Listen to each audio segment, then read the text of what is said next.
Let's start with today's listener question. Ralph, I feel stuck looking back on my finances, like I didn't grow enough. How can I look back and learn from my past financial decisions without getting discouraged? Well, let me tell you right now, you're not alone in that. In fact, listen to this.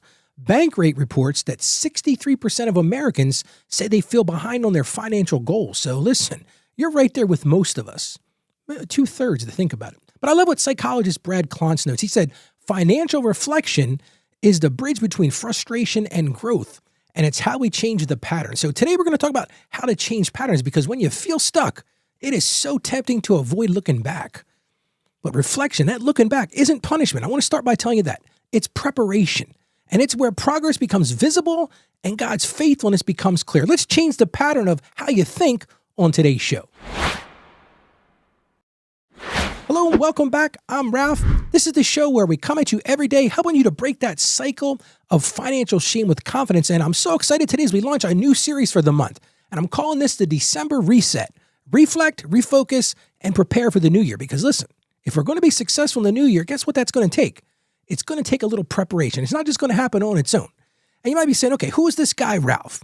Listen, I'm going to tell you right now, I've been helping families and business owners just like you for 30 years. I've helped people evaluate their finances with grace, not guilt, because it's so easy to feel bad about yourself. Today's listener question is all about that. I've seen in my own life where that reflection turns regret into gratitude. And that's what we're going to talk about today is gratitude. Now you might be saying, Ralph, okay, that sounds good, but have you ever felt this? Well, let me tell you, I felt this, and I felt it real deep in my bones. I'll never forget, back in 2008, the economy in the United States really was struggling. And my business started to struggle a little bit, to be honest with you. I don't like to admit this sometimes, but it got a little bit tough. And I thought to myself, well, how am I going to fix this problem? That would have been real easy to just push forward and say, well, everything will be fine. I'll just keep moving forward. But I thought about it. I said, you know what I really have to do? I told clients this time and time again. I said, go back and re-examine where you are. And to be honest with you, as the accountant, I had never done that. I never really examined those nitty-gritty details. And I thought to myself, well, why are you worried about it? And to be blunt, I was afraid of what I'd see. But when I finally did it, it was actually a reassuring thing because I realized how far I had come. I looked back to when I'd started my business with just a handful of clients. And by this time in 2008, man, that had grown. Now, did I see some warning signs on the horizon? Sure I did. But when I went back and looked at it, I learned where I could improve. The other thing I did, which is super important, is I accepted some small victories along the way. Because listen, you got to embrace the victories. Because if you stay mired down in, well, this didn't work and this didn't work, you're going to get discouraged. But I accepted those small victories. At the same time, though, I reflected on some things that I could change. When I was really honest with myself, and I looked back at the business and said, well, here's some things I could change. Well, you can do the same thing with your personal finances. When you reflect, and I'm going to give you a way to do that on today's show.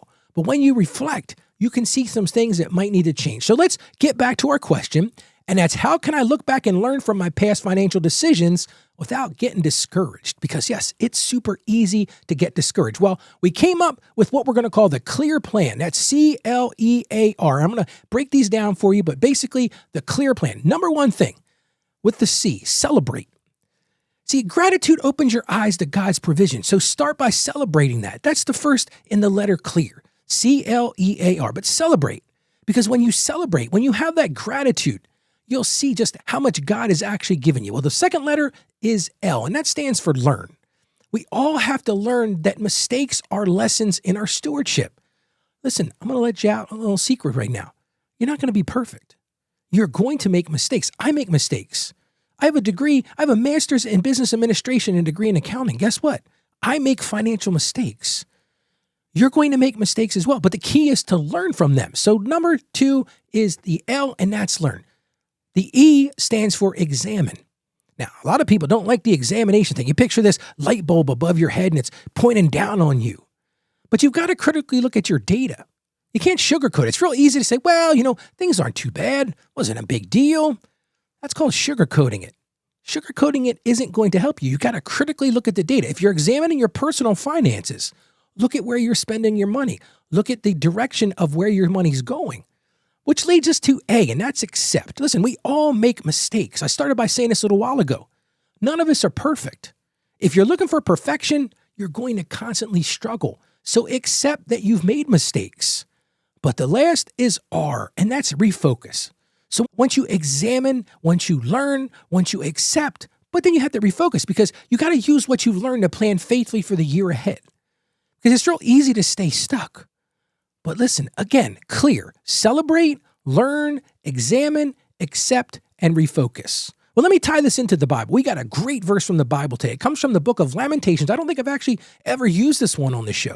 But Lamentations chapter 3, verse 40, it says, "Let us examine our ways and test them, and let us return to the Lord." Well, think about that. Examine our ways. That's exactly what I'm talking about today. It doesn't say to get mired down in this feeling like you can't do it. Listen, you are going to struggle. You are going to fail. I remember the first time I rode my bike. I got on that bike and man, I was tearing off for a couple seconds. And next thing you know, I'm laying in the side again. Well, you got to get back up and try again. And that's what it takes to really start the new year off with that clear focus. Well, let's pray together. Father God, we come to you right now and we just thank you for the growth that you've given us that we've overlooked. And Lord, as we examine this, as we refocus in this season, Lord, help us to understand how we can change things. And Lord, give us grace to learn without guilt. It's so easy to get stuck in that fear and that situation of guilt. And Lord, we just ask for your wisdom to help us plan this next season of our lives, understanding that we've made mistakes. And we ask for your grace and we ask for your mercy in this, Lord. Show us how to be wise stewards of the things you've already provided for us. And we ask this in the name of Jesus. Amen. All right, you ready for your action item today? We're going to start off on the positive note. I want you to list 3 wins, 3 lessons, and 1 area of growth from this year. What is that going to mean? It means you're going to go back and look at what happened this year.